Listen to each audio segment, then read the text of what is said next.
Welcome back, everybody, and welcome to this final session of our Marathon 2-day European Cybersecurity Summer Hub. This session is called The Future of the Cybersecurity Industry, Digital Innovation and Human Oversight. While emerging technologies will increasingly play a role in both cyber attack and cyber defense, particularly through the use of AI, human supervision will remain fundamental. Engineers, developers, data scientists, and increasingly people with the ability to communicate and frame cybersecurity as a real challenge, business challenge, will all continue to play important but varying and changing roles. This session brings together cybersecurity experts to discuss how humans and technology will interact in the field of cybersecurity, the nature of digital innovation in the field, and the skills that will be necessary to optimize this relationship to secure our cyber ecosystem. We have a very good panel indeed to discuss this in this final session. Starting with Jean-François Junger, Head of Unit Cybersecurity Technology and Capacity Building at DG Connect at the European Commission. And a special thanks to you, Jean-François, for stepping in at pretty short notice to replace your Head of Unit boss. But Yaya Claire, who's Head of Solution Security Architecture, EMEA at Huawei. Annette Madinator, Vice President, Cyber Services PLC and President of Women for Cyber Foundation. Elida Policastro, who's Senior Vice President, Cybersecurity Division at Ariga. And Mela Maiger, who's Executive Vice President for Government Relations, Cyber EXA Technologies. Just to remind all of you in the audience, and there are many hundreds of you watching this discussion, you'll be able to take part through the chat function on the right-hand side of the screen. So please feel free to table questions when our panelists are finished talking and engaging with me in a brief conversation after the initial interventions. And just to remind you, at the end of the day, we still have the Twitter feed, and our hashtag is cybersecurityhub, lowercase, all one word. So I think without further ado, it gives me great pleasure to invite Jean-François Junger to take the floor. Jean-François, over to you.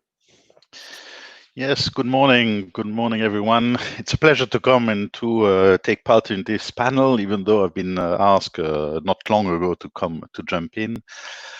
The topic, I think it's a very important one. Today, the digital transformation of the society is a key priority of the Union, of the European Commission. But of course, this goes along with the need to have security. Pushing technology, does it mean to remove the humans? I do not believe so, and I will explain a little bit why. Cybersecurity, it's an effort that all of us needs to do, whether it's the engineer who are developing solutions, whether it is the users of the tools. All of us needs to make sure, be aware of this cybersecurity. The cybersecurity is defined by the weakest link. And the human can be considered very often as one of the weakest links, because human can just click on an email on a link and takes itself to a phishing page and being hacked and whatever. But at the same time, the human has this mental agility to be able to see things that were not predicted, were not prepared in advance. In parallel today, the technology is evolving extremely fast. If we look at the AI has made a tremendous improvement in the recent years due to the development of the database, to the knowledge. But of course, AI is a double-edged tool. It can be used for defend yourself, but it can also be used to attack. Making sure that AI is used to the best, it's clear, because today the digital world, if you see the complexity of the digital world, the number of tools connected, the interlink of all our networks makes it virtually impossible for a human brain to follow and to monitor all this. AI can be a tremendous tool to help us to monitor and to predict the kind of attacks we might be facing. So this said, the Commission today has made a proposal, in particular in the cybersecurity. We have proposed to revise our strategy, to come up with a new strategy for cybersecurity, among which there will be the revision of the NIS directive, which will call for further exchange of knowledge between administrations, between the actors, to make sure that we are all prepared and are all able to have the knowledge in order to protect ourselves. In parallel to this, we have also in the financial regulation, in the new financial regulation, proposed a program, the Digital Euro program, where we intend to finance and support 3 or 4 key elements of the discussion today. The first one, high performance computing, to have the capacity to process AI, to have the tools in order to be able to analyze all the data. Cybersecurity being at the heart of the discussion today, but also skills. Because if we want to make sure that the human, who can be considered as the weakest link, has the skills to defend itself, has a skill to use the tools, has a skill to develop the tools, the DEP will also finance that kind of activity. And just as a final remark of this short introduction, there are many examples where taking the man out of the loop is shown it can be seen as potentially dangerous. First of all, there's a movie I loved, was 2001, when the computer tried to get rid of the man, considering the man as the weakest link in order to achieve the objectives of the mission. We can see how dramatic it could be, but that was a movie. But more in real life, in the 80s, where in Russia, in the USSR, there were all the alarms saying that there was a nuclear attack on the country, but the human decided not to let it through because the human didn't believe what all the tools were providing him as information. Luckily, we avoided a nuclear war that could have been triggered if this was not done. So it illustrates how critical tools are for helping the human, but the human needs to be still part of this decision process. So I will stop here, and I will intervene again later. Thank you very much, Jean-François, both for setting the scene and for reminding us about that supercomputer HAL in 2001, The Space Odyssey. Exactly. Right. I now invite Yaya to join us. Yaya, hope you're there. Over to you, sir. Yes. Good afternoon. So thank you again for inviting me, and welcome for everyone on the panel and everyone listening. So today I like the topic of this discussion because it's quite wide, and I want to address a small part of it in the scope of the symbiotic relationship between innovation and cybersecurity. So Jean-Pierre already addressed some of the challenges that we are facing with some of the technologies and the dual purpose that they might have. But I want to look at that slightly different perspective. So when we look at innovation, there are various types of innovations. Not every innovation will impact our life the same way. 5G and artificial intelligence, as Jean-Pierre mentioned, are one of those things that have been discussed as the most influential in our near future. And the important thing to understand is these kind of technologies are influential and significant because they will be utilized in so many business cases. They enable so much innovation in different business cases. These business cases, by utilizing the technology itself and what the technology enables them, are creating risks and potential threats. And these threats needs to be addressed. We know already that in the world as a whole, there's a huge gap when we talk about skilled labor on cybersecurity.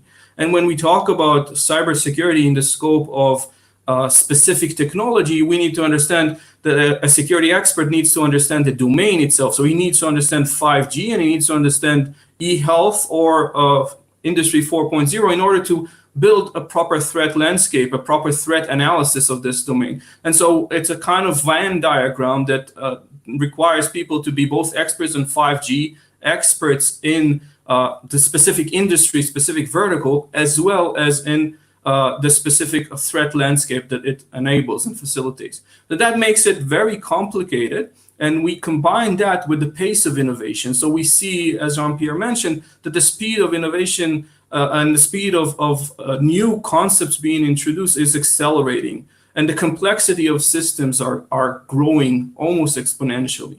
And the way to address this is by introducing to alleviate or to relax these complexity demands is by introducing concepts that are coming from innovation in cybersecurity domain. So, for example, if you look at visibility, the ability to look for a single attack, a single packet that is malicious within a flow of 2 trillion attacks that are happening on an average year for an operator or a big operator, the only way to handle this is through the ability to filter in an elegant and in an intelligent way all this background noise and to be able to do this proper correlation. So this is where the innovation in cybersecurity contributes to the innovation itself of a technology like 5G.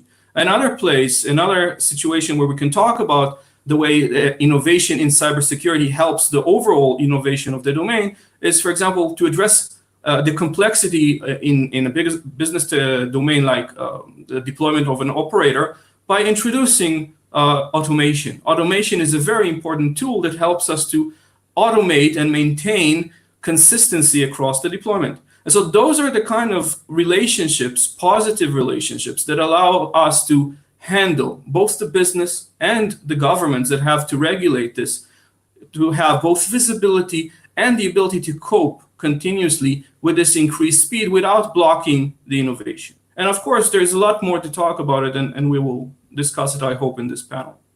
Thank you. Great, thank you very much. I now turn to Annette.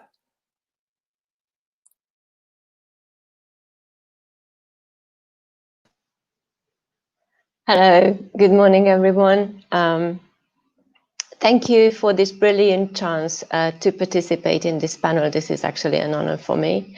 And I'm looking forward to the discussions related to this kind of investment thing that the 2 previous panelists actually mentioned. As I understand, they highlighted the importance of investment in innovation.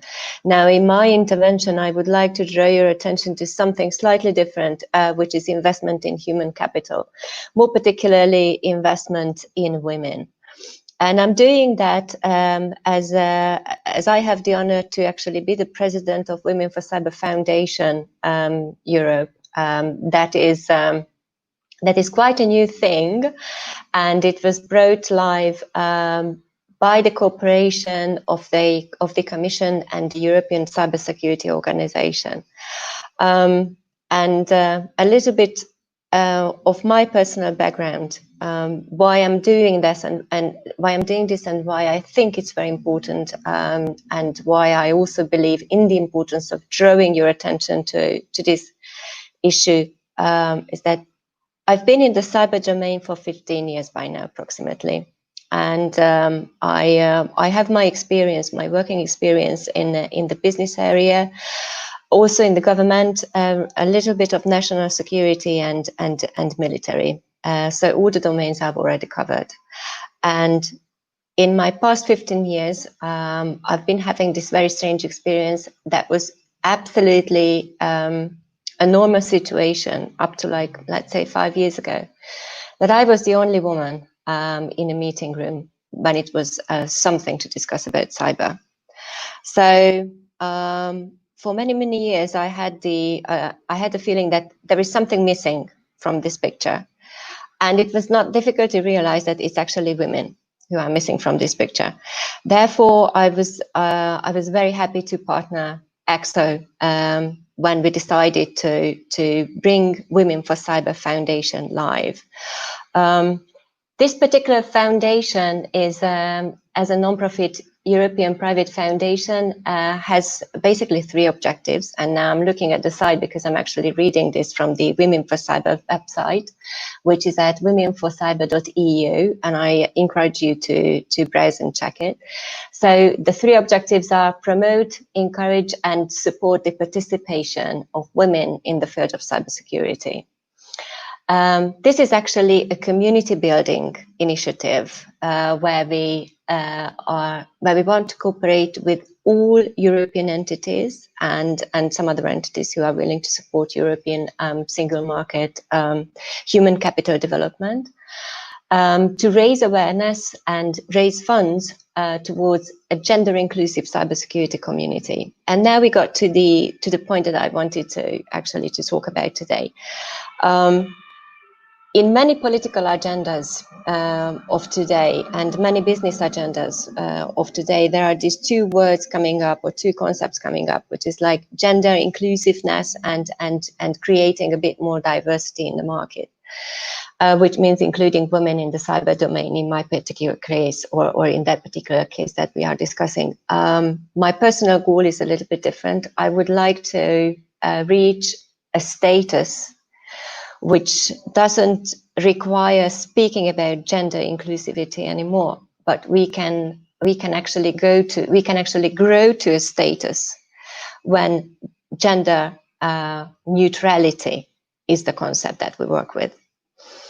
And that comes from my personal experience that I already mentioned, that I had to get used to me being the single woman in a meeting room with 60 other men in NATO premises, for example.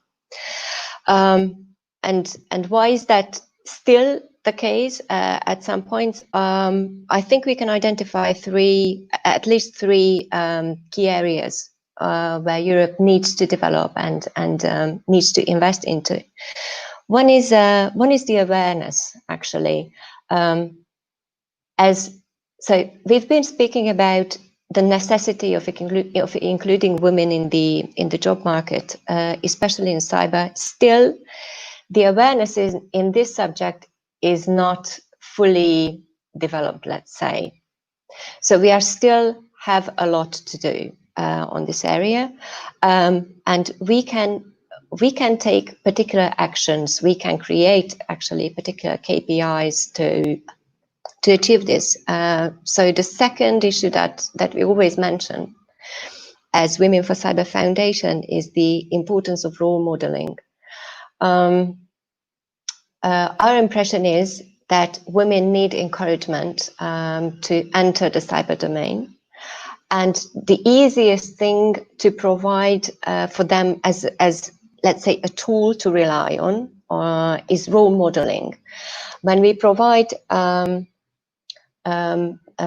I wouldn't say stories, but let's say career paths and career opportunities, and we highlight them through particular examples, it's quite encouraging for the ones who are interested. And my third KPI, or very important point to highlight, comes from this.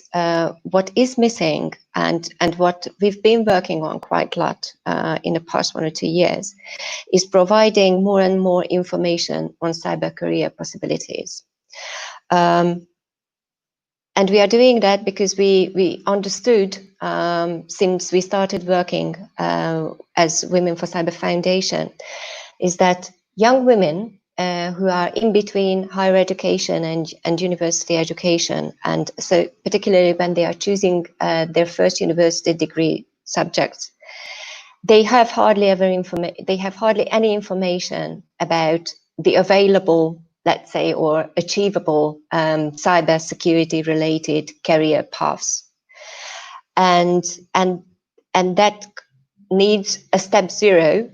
They don't even have enough information on the university education or high-level education that is available in the European market, education and training market. So basically, these are the three key areas that we are focusing on. And I would like to highlight one more issue or two more issues, let's say, but these actually come together. There's a slightly different but still very exciting topic for me personally as well. Women and just in general, people who are interested in entering the cyber domain, they strongly believe, due to, I guess, historical reasons, that what is basically needed for entering the cyber domain, and when I say cyber domain, I speak about the job market particularly, is to have a STEM education background. And I think it also needs a lot of clarification and a lot of advertisement that it's not the truth. Because me personally, I don't have a STEM background. I have political science as my primary education background, coming from university. Nevertheless, in the past 15 years, I realized that STEM education is very important, or can be very important, when someone is interested in the technical areas of cybersecurity. But when someone is interested or is talented in more strategic domains, not to mention the political part or political angles of developing the European cybersecurity market, STEM education is not necessary at all. Also, what slightly correlates to this, entering the cyber domain does not depend on someone's age. So no one has to make a choice. Apologies if that comes in. I mean, if the noise comes in. So no one has a single join to enter the cyber domain at the age of 25, the latest. I have many colleagues who became cybersecurity experts later at the age of 30, 35, and so on and so forth. So I strongly encourage everyone who's interested, regardless they are men or women, and regardless they have STEM education or different background. Thank you. Thank you, Annette. I promise you will come back to all these issues as well. I was conscious about time ticking by, but thank you for setting out your stall very, very powerfully, should we say. I now turn to Elida Policastro. I hope you're still with us, Elida. You have the floor. Yeah, can you hear me? Yeah, absolutely. Okay, great. Thank you. Well, I would like first to thank EXO for inviting me. I'm very proud to be here, very glad. Actually, well, Annette, I love your speech, and I'm also participating in the Women for Cyber initiative, which I find absolutely amazing. I really, really enjoy it, and I think it's very promising. So, well, I want to mention I've also been in the cybersecurity domain for more than 15 years, more in the business development side of it, commercial side of it, marketing. So, but also I've been quite alone in the boards of directors, etc. as a woman. So I think we've in this sense, the women who have been there for years we've had more or less the same experience, even though in different countries. Anyway, I think this is changing, and I see more women coming in board, which is very encouraging. And by the way, well, I want I have to make a big announcement today regarding the company I'm working for, which is called Auriga. Auriga, if you don't know, it's an Italian company. It's a supplier of technological solutions for the omni-channel banking and payment industries.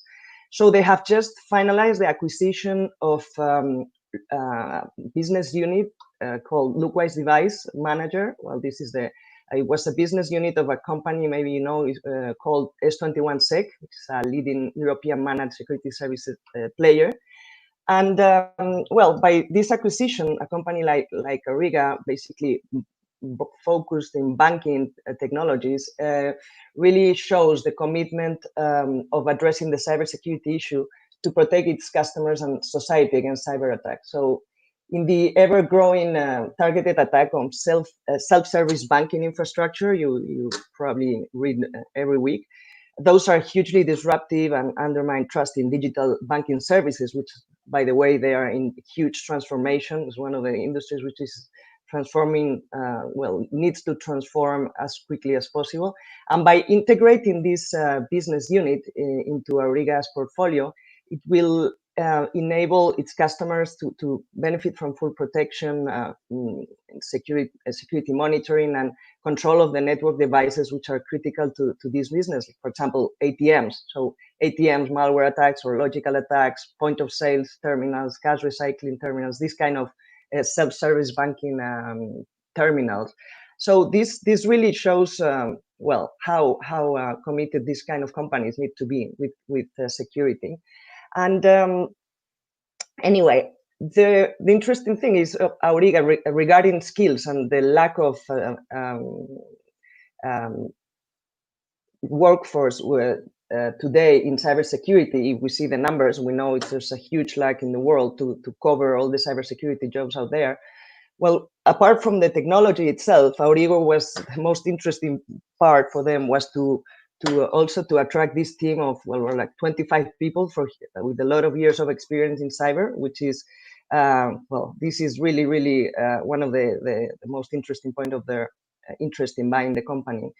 Because, well, coming back to the topic of how human and technology will interact in this field in the future and what skills are required, from my experience, and coming back to what Annette was saying, there is a need of going really beyond technical skills to get successful cyber performance teams. I mean, from my perspective, there's really, first of all, it's a lack of, there's still a lack of enough quantitative assessment regarding what aptitudes, what cognitive aptitudes, work roles, or team organization are required for cybersecurity professionals to be successful. It's really a domain which is in its infancy in this sense.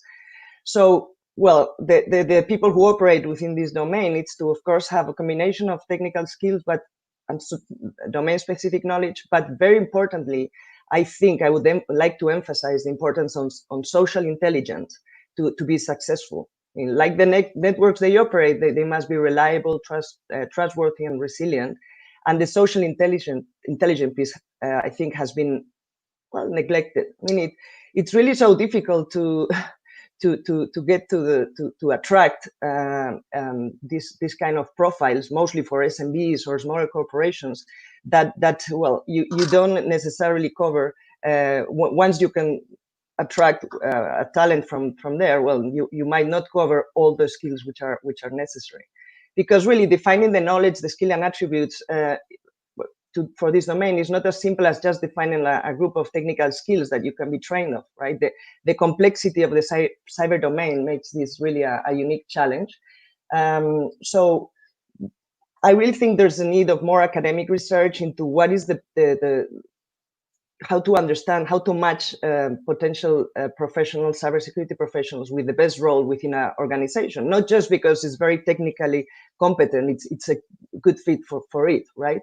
So, but given the scarcity of cyber competent professionals, there's also a problem in retention, and this might be one of the reasons, right? At least regarding the private sector, which have always been. And yeah, not huge organizations. Well, it's really difficult to attract this kind of profiles, and you might end up having a group of technically experts, excelling, but not resulting in high performance teams. Maybe, and by the way, not even in teams. They tend to work more like in solos or like individual stars. I mean, I think this team piece is super important. So, well, to summarize, I think the lack of emphasis on social traits leaves not only a knowledge gap, but also a security and retention gap in this field. And by the way, the lack of the right personnel to communicate cyber threats to less technological savvy decision makers is also a huge problem. I mean, sometimes we are in their hands without really understanding what's behind, right? And again, well, if we look at the cyber domain, it's really like a system composed of 3 layers. The physical layer and the logical layer are usually the ones more which everybody puts the emphasis on, but the social layer is really important, right? Even if looking from another side, which could be the kind of identities in the network. So these synthetic worlds are built in. People have like their own personas, cyber personas, which do not necessarily correspond to their actual persona in the real world. This complexity of human interactions across layers creates really a complex domain that needs to put more emphasis, from my point of view, in understanding the way human interactions take place and human interactions in the network take place. So I think this kind of field is still under, not it doesn't receive the attention I think it should. Thank you, Lydia. I'm back on the screen because I needed to prompt you to bring your comments to a conclusion. Thank you very much indeed. And we'll come back, as I said to Annette, we'll come back to the broad discussion in a few minutes. Merla, I hope you're there. Merla, over to you. Thank you. Thank you very much. Well, a bit about my own background. I have the privilege of having seen cybersecurity from different angles. First, from the government perspective, where I used to work, most recently as the director of NATO Cyber Center of Excellence in Estonia. Before that, as the National Security Advisor to the President of Estonia and as a policy planner at the NATO Sections Office. I now look at cyber from the private sector perspective as I work as the Executive Vice President for Government Affairs, Government Relations at Cybersecurity Technologies. Cybersecurity is an Estonian cybersecurity company with a mission to empower people in ensuring their cybersecurity. Cybersecurity provides governments and companies with a cyber awareness training environment, with cyber ranges and cyber range-based exercises. So somewhat similarly to some of the previous speakers, we focused on the skills and on the human aspect of cybersecurity. Indeed, the focus, we believe human is the most important link in cybersecurity. So my take on the whole subject, what about the future of cybersecurity industry? We have artificial intelligence, we have machine learning, 5G, quantum computing. Happy to touch some of this in the discussion phase. But here as part of the introductory remarks, I just say that whatever technology the future brings, it will never be perfect because technology is never perfect.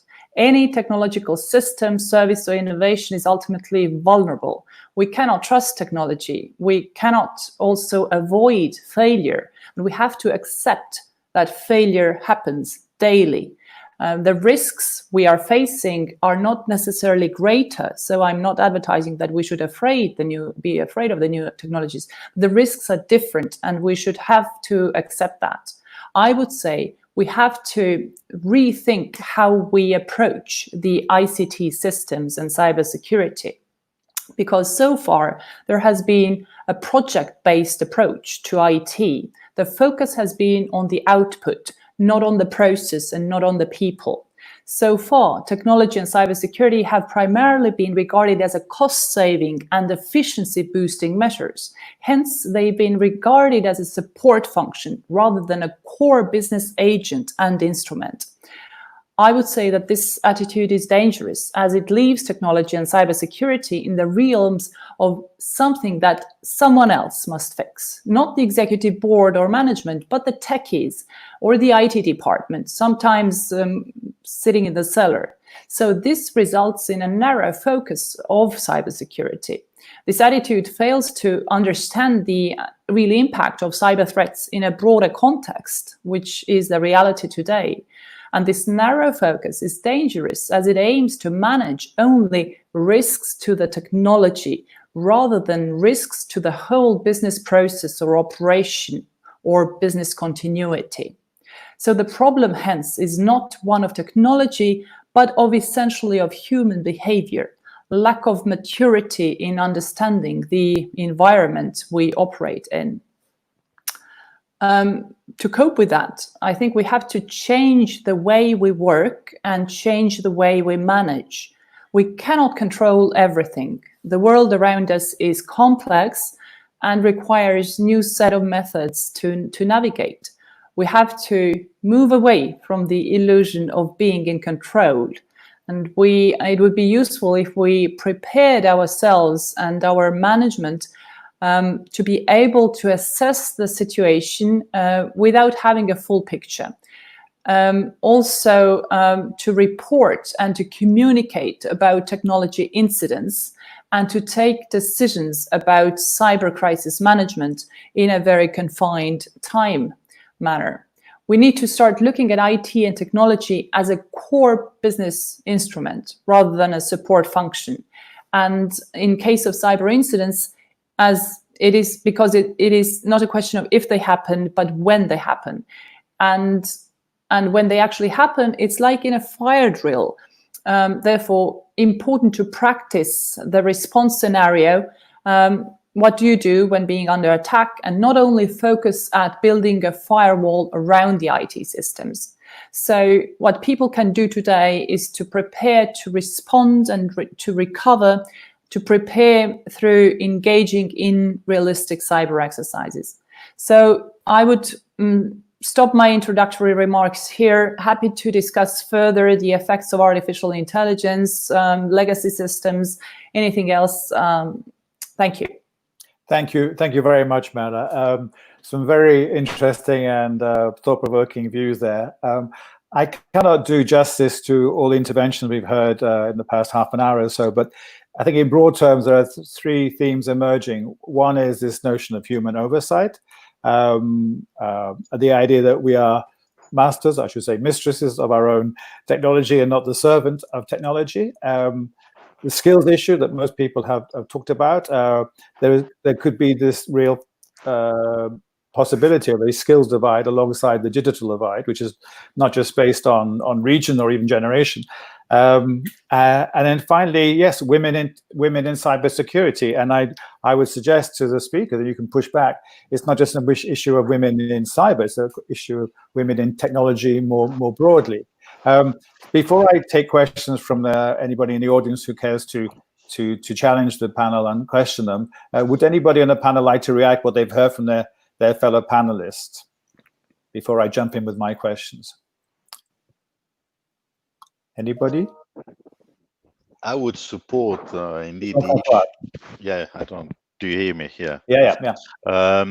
I would support totally the issue of the skills and skills of all genders. I went to an event last year where there was a terribly gender imbalance in the setup, and I was surprised by this because for me the work linked to cybersecurity, it's a topic that is open really to everybody because it's an intellectual activity. It's where you're playing, where you want to learn, to interact, and there is absolutely no reasons why we shouldn't have more female present in the cybersecurity. And in fact, the way women are thinking would be extremely valuable because it brings different angle of thought compared to what men tend to be thinking, and more than calling for this kind of diversity in this field. Well, could you briefly explain, by the way, Jean-François, in your opening remarks, you talked about I'm looking for my notes, the digital Europe program, and you talked about high performance computing, cybersecurity, but also skills. It may not be your own specialist area, but could you give us a few pieces of information about what that skills part of the Digital Europe program actually involves? But there will be different dimension of the skills. One will be, in particular, within the DEP, in order not to confuse with the other program financed by the EAC, so like programs such as Erasmus. What we really aim in the Digital Europe is to train the experts and the industrial experts, is to make sure that they are up to date with their knowledge, up to date with the high performance computer, up to date with the AI, how AI can help them in their own business. In the cybersecurity, it's all the cybersecurity issues and what tools exist in order to be able to protect your infrastructure, in order to be able to make sure that you will be able to continue your professional activity. So it's really aimed at the professional side. The skill program, as far as I know, because indeed I'm not directly involved in that, will also aim at creating curricula that will be taught throughout the European Union to make sure that we have some kind of common courses, training that will enable additional skills to be developed. I mean, the question to all the panel, but especially the ladies on the panel, how specific to the tech sector, cybersecurity sector more specifically, are these issues of women's involvement? Do they apply more broadly across the workplace? Questions, obviously, of domestic issues, looking after children, rightly or wrongly, sharing their parental duties. As I think Annette was talking about, this kind of reluctance to put forward women in the STEM world in particular, but also more broadly, and also women themselves feeling that it's not their area. I mean, how can we maybe make progress in this area to encourage more women to be involved and make their contributions to this skills deficit, frankly? Yeah, let me jump on this. Yeah, please go ahead. Yeah. Yeah, thank you. I think this is a very important question because there is a misconception related to this, and I'm speaking about this as being a mother and a wife. I have children, 2 + 2, and I work with other women who have 2, 3, 4 children, and I also work with women who have no children at all. And I don't think it makes a difference because cybersecurity can offer job positions that you can do not in 12 or 10 hours per day, but you can be very happy with, and you can be also productive if you enter a job position which is for 6 or 8 hours only, let's say, per day. So though it's a concept that is quite broadly shared, I don't think it's a valid concept. The problem lays somewhere else at much an earlier stage. I strongly believe, based on the experience that I've been having with this topic as being the president of Women for Cyber and talking to a lot of people and participating at relating events, is that at the age of or between the age of 12, 14 and 18, when people usually make a kind of choice of their university or higher level study education or related to that, they have no information on cybersecurity job opportunities, and they have no information of how women can successfully enter this domain. Right. And I also believe that this is true for the technical field in general, as you pointed out, that we shouldn't narrow it down to cybersecurity, but I believe that is true for technology in general. Yeah. Can I interrupt you? Alida, I want to make sure I understood you correctly. In one of your comments earlier on, you talked about the need for more social intelligence. Did you mean things like emotional intelligence when you said social intelligence? And do you think that in any event that whether women are a better place to provide that social intelligence than men are? Well, I wouldn't go so far, but I think we definitely have I think in general we have this kind of skill more developed, or maybe we put more attention into it for whatever natural reason. So yeah, I definitely think in this sense, women could really bring to the table a very interesting point of view from the emotional intelligence side. So for example, even to the empathy, like developing empathy, just to be able to even put yourself in the shoes of the attacker. So when you are in a team, a defense team, putting yourself in the shoes of the attacker is something that you need to have the. You've frozen briefly. Okay, I think you've frozen briefly, Alida. So I will use the opportunity. Forgive me. I'll use the opportunity to ask a question to. Could you back? Are you back with us? Yeah. Yeah. No, I think I'll come back if you don't mind, Alida, in a moment. I have a question for Yaya and Mela together, and it's less on the women's issue per se, but answered obviously as you wish. I was very struck by Mela's very brave assertion that we just have to accept that it's an illusion of being in control, and we just need to change our world. In the way we work and manage, we cannot have everything. We cannot control everything. And I thought maybe you could develop that, Mela, and how you actually, it's one thing to state it in this kind of panel discussion, but how do you say that to a wider population who are concerned about about cyber attacks, obviously, not just governments and the private sector, but also the citizens. And you, Yaya, because your company, your job is all about providing solutions to cyber attacks and cyber problems of the broader nature, and to reassure everybody, not just your customers, but the wider world, that you're on top of everything. So I just wonder whether Merla and Yaya, you could give your take on that, because you seem to come to be approaching the issue from slightly different directions. Merla, go first. Well, yes, a simple example of how we actually are accepting the facts that nothing is perfect. I mean, regularly our iPhone gets updates, and we update our iPhone. I mean, accepting that there are loopholes and these just need to be patched. The same applies for the wider technology.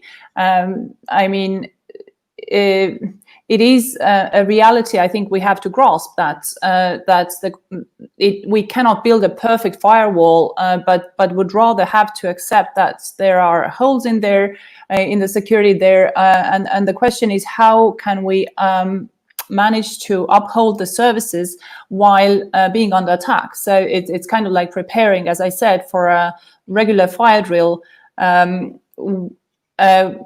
Preparing your companies to run the services, to respond and to recover, rather than kind of like have this illusion that if we invest into a perfect wall, then nothing ever happens.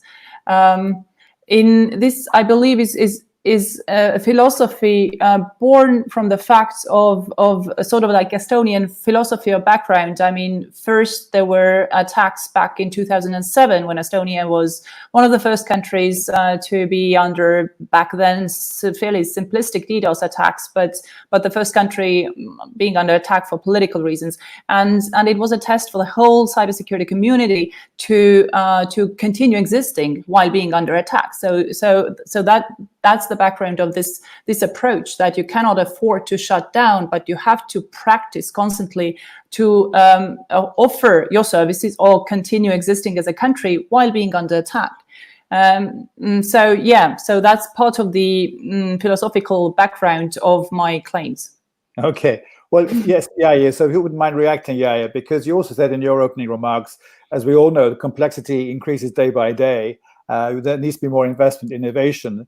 And part of your job, no doubt, is to reassure, as I said earlier, both your customers and the wider population, that companies like yours are on top of the case. You're taking cybersecurity seriously, but there is an element of we will never be living in a perfect world. How do you react to that? Yeah.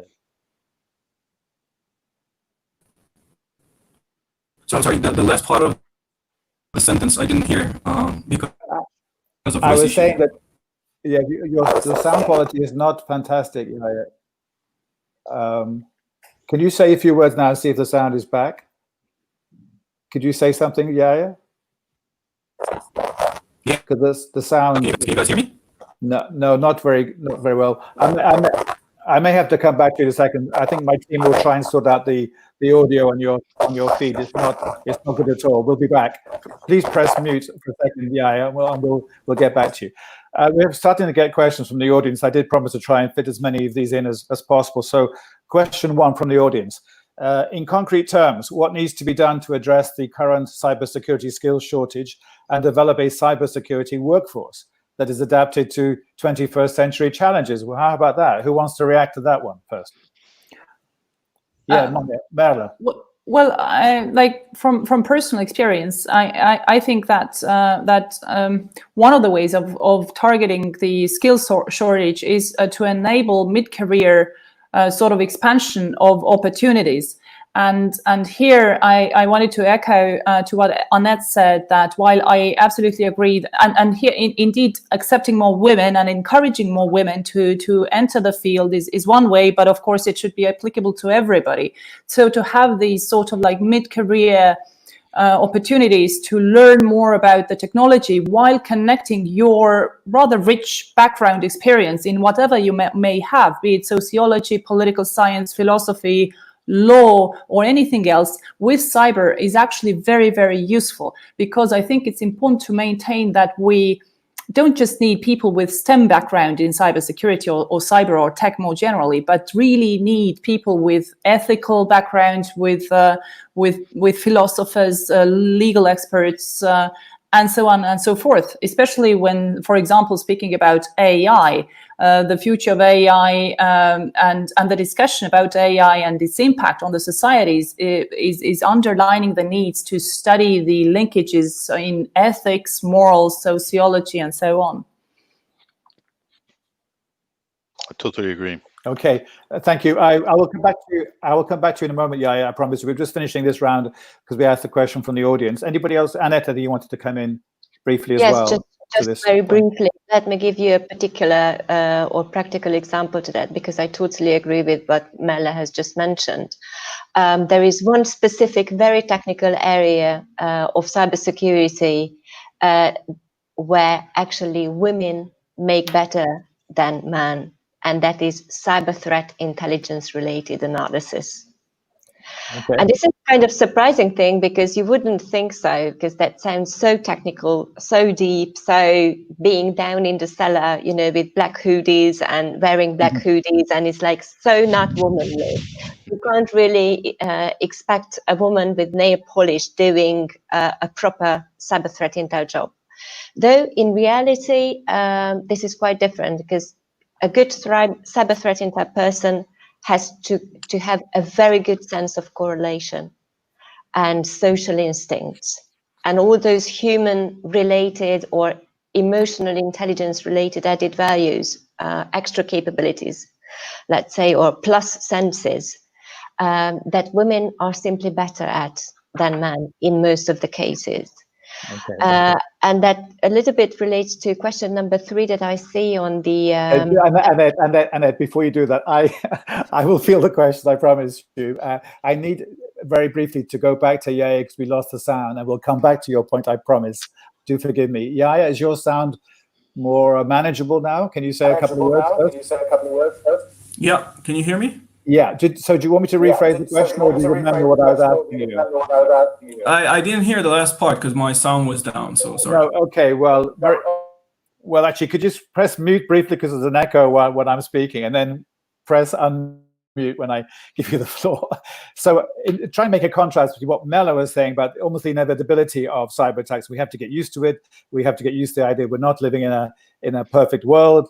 Where it's illusion of being in control, quoting Melle's words back to her. It's not a question of if will there be cyber attacks, but when there'll be cyber attacks. But from your position, not just your job, but your company, your job is all about finding solutions, obviously, and in so doing, reassuring people that cyber attacks can be controlled, can be addressed adequately. So how do you react to that?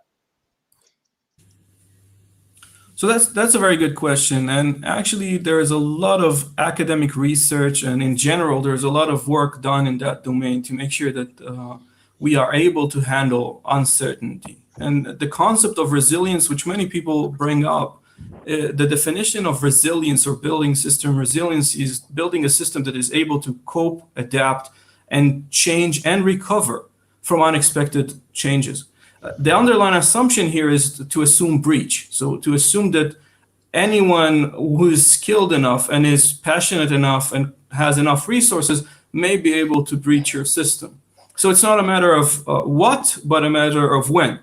And once you understand that point, then it's very easy to conceptualize a situation where it's not possible to have 100% guarantee of anything. But that's something that we live in life. When we drive a car, we know that it's not safe against anything, right? The concept in cybersecurity is to build methodology and to build tools that are able to allow us that even, for example, if we have a car accident, we will not die. We will get away safely. Now, it will not help you in any situation, right? If you're having your car driving 200 kilometers an hour and it hits a wall, it will not save you. But having enough tools will help you recover up to some degree. You might lose some functionality, but you will survive. So if we take this analogy into the cyber domain, which is what we're doing, we're saying you can build enough a system that is able to identify threats. It will not be able to protect you 100% because there is no such thing in life as 100%, even though we really like this to happen. But it will be able to help you recover, help you get back on your feet, help like your HMO system, like your health system. It will help you recover. It will help you gain back your capabilities. That is basically what resilience is. And that is what we are developing in our technology. This is, for example, what the NIST, the US National Institute of Science and Technology, created with the publication of the special publication 800-162, which is all about building resiliency. Diversity, for example, when we take, diversity is a key aspect in that domain. Diversity, we talked here in the sense of women, having women, but not just women, but having people of all genders and all races is another important thing, because we bring different aspects. Having these different aspects work together allows us to have different narratives and different views. That helps us to build better security. Having different tools at different layers, that helps us. So these are different concepts that have been introduced in that domain. And this is basically what we're doing with bringing multiple layers of security concept and accepting the premise that systems will be bridged. But this doesn't mean that this is the game over. Right. Thank you, Yair. We have, please press mute. Thank you. We have 5 minutes left. We have 5 speakers. That means you all have 1 minute each, no more. Okay. And I'd like you to use that minute either to address one single issue you think that you want to really raise awareness of and push and champion, or whether to raise a number of issues in the time allotted. How you like things to evolve and improve, and how big a threat cybersecurity attacks are going to be in the future, and are they within the realms of reason manageable? So maybe start as we started originally with Jean-François from the European Commission. You have a minute, Jean-François. Your concluding remarks. My concluding remark, it's let's say we all need to work together. The threat will not disappear. On the contrary, because the digital will prevail and will prevail, will be present everywhere in our life. Everything will be interconnected, and so we must make sure together, but the whole society, meaning from the citizens to the professional to the policymaker, we must all work together to make sure we create a society where the digital is at the service of the citizens, where the human remains in control, as it was said earlier, and that the technology serves us in order to get a better society. And by sharing information, sharing knowledge all together, we should be able to achieve that. Thank you, Jean-François. Very eloquent. I'd like to turn to Alida now, please.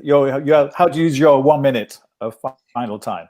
Yeah, well, I would like to put an emphasis on another trait or characteristic which we haven't spoken about, which is civic duty.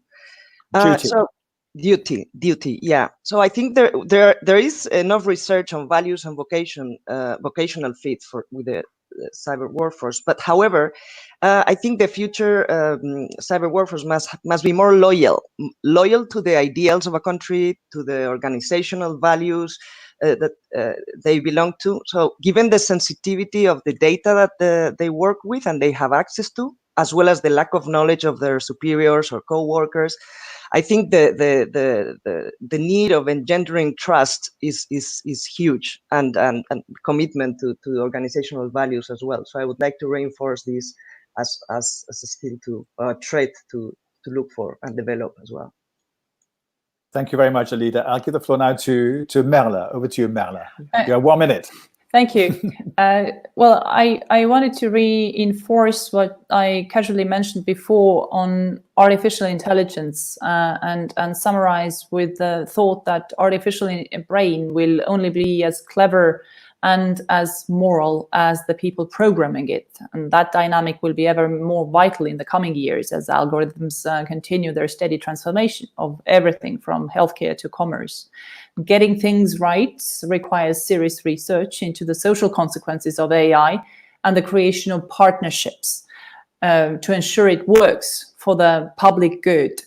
This is why the study of ethics, safety, and societal impact of AI is going to be one of the most pressing areas of inquiry over the coming years. And this is why I believe, as I said before, it's important that people from different backgrounds join and come into cybersecurity. And we need everybody with different backgrounds. Thanks. Thank you, Merle. Yair, Please unmute. Over to you. Thank you. So first, I really want to adopt the previous statements that have been made.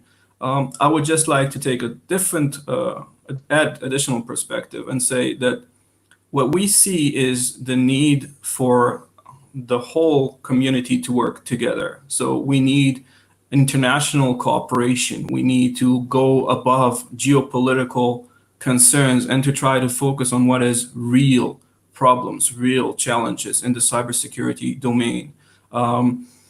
If we are talking about, there's a lot of discussions about the concept of trust, and that is something that we need to understand. The concept of trust in cybersecurity space needs to be looked in a very constrained way and needs to be minimized. So we should, when we approach trust concept in cybersecurity domain, our objective should always be to minimize the need to trust people, to trust systems, to trust someone, and to build systems that are not necessarily built of trust, because trust is the one thing that is easily subverted in cybersecurity domain. Thank you. Thank you. Yeah. And the final word. Thank you. And the final word to you, Annette. Over to you. You have the final word. Thank you very much. I think I need to be very short because all my fellow panelists mentioned many important issues. I simply think that EU is not in a position to allow itself to leave women behind. And for that, our foundation, Women for Cyber Foundation, will offer tailored role modeling campaigns for women to get included, and also tailored training programs for women to get included in the cyber domain. And we are doing that to actually bring all those things up on the table and to make it an EU asset, let's say, that are thoughtfulness, cooperation, and the human-related aspects that women can bring around as added value.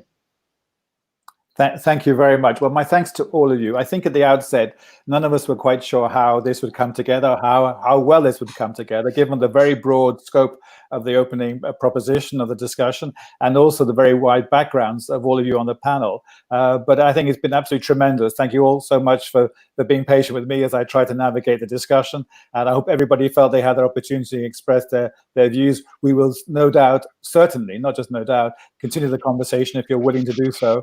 And with the participation of our audience as well. So once again, my heartfelt thanks to all of you on the panel. My thanks to all of you listening and watching, of whom there are many hundreds out there. My thanks to my colleagues at Forum Europe for putting together a fantastic program, and our partners, ECOS and others. And see you again very soon, and have a good day. Bye-bye. Thank you. Bye.